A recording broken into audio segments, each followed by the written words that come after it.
Hello and welcome back to the NBA DFS Slate Breakdown for February 26th. We are back. It is Wednesday. We got a nice slate to go over today. I'm your host, Tyler Wiemann, and I'm going to jump right into it. But before we do, come join us at LionStar. $39.99 per month gets you access to all we do, all the props, all the DFS. You get it all, and you also get our nice little best ball tool. We got good old baseball drafting now, and only in a couple months, the big football best ball contests are back. So let's dive in. Let's get into the slate. As always, position by position, starting with point guard. What we got here, we got Lonzo Ball, highest owned, 30%. He is coming in at $5K.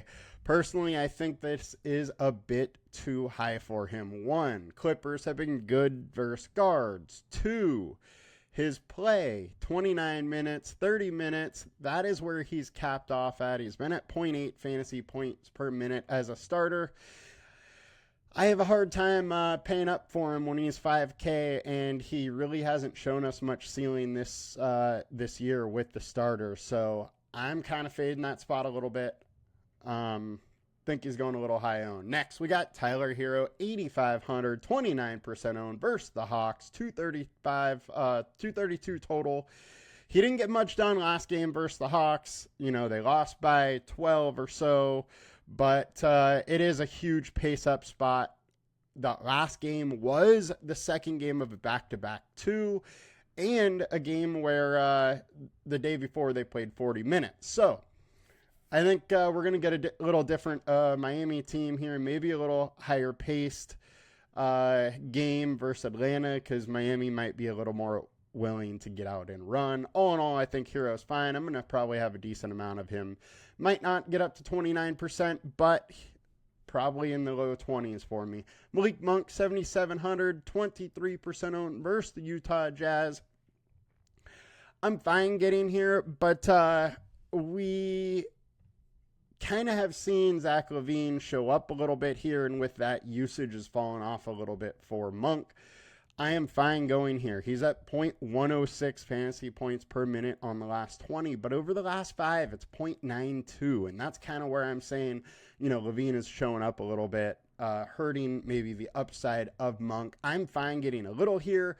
I'm not going to go super, super hard. I do worry about that ceiling a little bit, but can he get to the 40s? Absolutely. My worry is, you know, mid 40s plus. It's just, you know, more of a ceiling output from him with everybody healthy here. And I think it's, you know, a lot to ask. Next, we got James Harden, 9,800. Our first pivot we're talking about. It's versus the Bulls. There's no Norm Powell. So he's probably going to play big time minutes. He played 39 minutes last game. Going to be asked to do a little bit more. Absolutely interested in Harden and in this spot versus the Bulls. Pace up spot. They're 26 overall versus point guard. And Harden is just an absolute beast. Next, we got Chris Paul. We talked about him yesterday. He's on a back-to-back, so you do worry about one of the older players and their minutes on a back-to-back a little bit. I did go back and look through some, back-to-back games this year, and his minutes generally stayed similar, but there was some production drop in several games. So slightly worried there, but without Wemby, this guy's at a 1.05 fantasy points per minute at the point guard position this year. The only worry is that it is a tough spot versus the Rockets, and I like some Chris Paul, but I do worry about the upside on the back-to-back just a little bit. Next, we got Dyson Daniels versus the Heat. He put up 45 versus them the other day. 34 minutes. He's probably locked in for that 34 or 35 again. And the Heat haven't been that great versus guards, so I'm fine to go to Dyson Daniels. I'm also fine going to Trae Young at 9,400, who had a very, very off game versus Miami last time out. Could be Davion Mitchell on him, giving him some trouble, but I'm fine going back here at only 9.4 with a guy that can go, mid 50s into the 60s. if the game gets going a little bit. So I'm fine with him. And then we have Josh Giddey, 8,300. He was our poster boy the other day. I put him on the thumbnail. Liked what I've been seeing out of him. One, minutes are way more secure. He's been playing more minutes. Some guys are back healthy, so maybe those minutes drop a little bit today, but all in all, there's no Vooch. And with that, I think he just has to be a little more active on the glass, has to be a little more active with the ball in his hands. And the ceiling that we have seen out of him the last couple days is just great. I'm fine going back to that. 8.3K is getting pricey on him, but he gives me a 50 burger. I'm totally fine with that. I mean, even if he gives me mid 40s, high 40s, I'm good with that as well. I think he's in a spot that he absolutely could do that versus the Clippers here. And it's kind of a game I'm a little interested in. Point guard on DK, we got Lonzo Ball, James Harden, Tyler Hero. We covered them all, so let's get over to shooting guard. Dylan Brooks, 4,700, 37% own. He went off yesterday versus Milwaukee. I actually ended up having a lot of them once that Fred VanVleet news came out. And I'm fine to go back here a little bit versus the Spurs in what should be a little bit higher pace game, 228 total. And he can get it done. There's not much value out there today. And that is my only worry about, later in the day, maybe coming off a little bit Brooks just because, more value opens up. Next, Tyler Hero, talked about him. Jordan Clarkson is back in the lineup today. I would expect him to be in the starting lineup again alongside Collier, and he's been very, very productive in that role. 5.9K is a little bit too cheap for me when he has the upside that he does. So definitely willing to go there. Bogdanovic, I was all over him yesterday, and I think it was the right call. He was shooting terribly. He took 19 shots. Only 6 went in. Not a great shooting percentage there, but a couple more of those go in, and he would have looked very, very good. Played 33 minutes. He's in a role with the Clippers where they are asking him to shoot.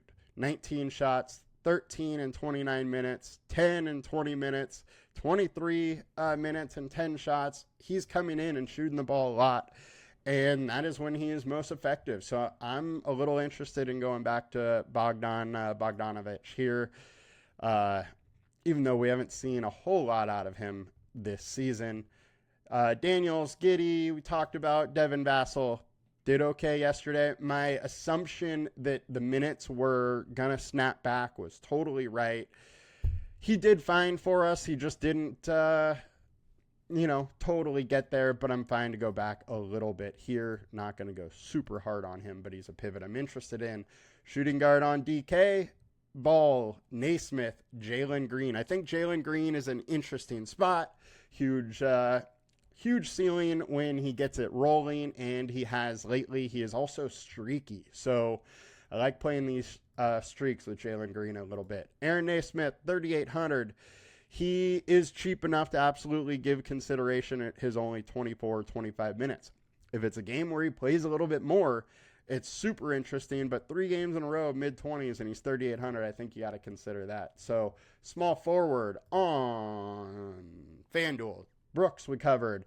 Andrew Wiggins, 6,700.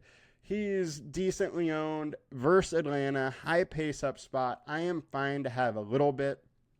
My only thing is that he's high owned, and the chance of him killing you, I think, is low.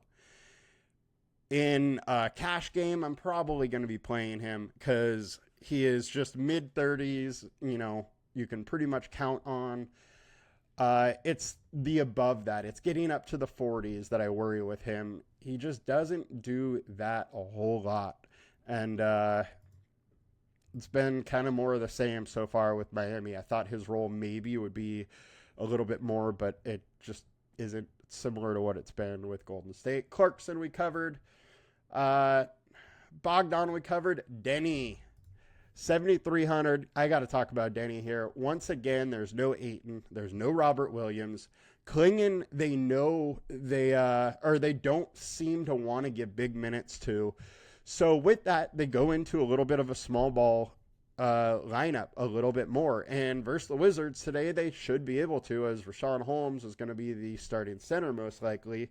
And in that situation, I like some Denny. I think he's interesting. He gives a big-time ceiling. And in these more small ball games, he ends up getting more minutes because, he generally starts at small forward, but they even do usually have him at center for small stretches of the game. Absolutely interested in some Denny here versus the Wizards and a huge pace-up spot. Getting over to small forward, we got Naismith on DraftKings, Kyle Anderson, and Denny. Kyle Anderson, I think this one's interesting. He played 28 minutes versus Atlanta last time out. If those minutes are real, then I love him at 3,400. But we have him at 22 or 23 minutes. I'm fine considering him there at that price. But if those minutes are there, it's very interesting. It is chalky. So you got to make some choices there, but there's definitely some interest at that price. Power forward, FanDuel, Wiggins, Grant, Pascal, Siakam. Jeremy Grant, he's kind of got there the last two games. I mentioned the other day that the shots have been there for him, just not always falling. He is going to be boom bust. If the shot's falling, he can get there. If the shot isn't falling, he won't get there. At least he's in a good spot versus the Wizards. In this matchup, I'm fine taking a little bit, but this is another one that I just don't think fading him is going to kill you. So I would rather Denny. He's lower owned and more of a ceiling for me personally. Wiggins, we covered. Siakam versus the Raptors. Good old revenge narrative. He crushed them earlier in the season, then had a down game. I'm fine to have a little bit of him, but Pascal just hasn't been the guy I'm used to, or he was with Toronto. Domantas Sabonis, 9,800, 12% owned. Sabonis has been off a little bit. He's had, one little peak game. Lately, outside of that, it's been, poor production, but he is still 1.28 fantasy points per minute over the last 20, and he's in just a phenomenal spot versus the Jazz. So I'm fine having a little bit. I'm not going to go super hard on him. His most likely outcome is high 40s, and at 9,800, that's just not going to get it done. Can he give you a 60 burger? Yes, but his 60 burgers are few and far between. Denny, we talked about. George Niang.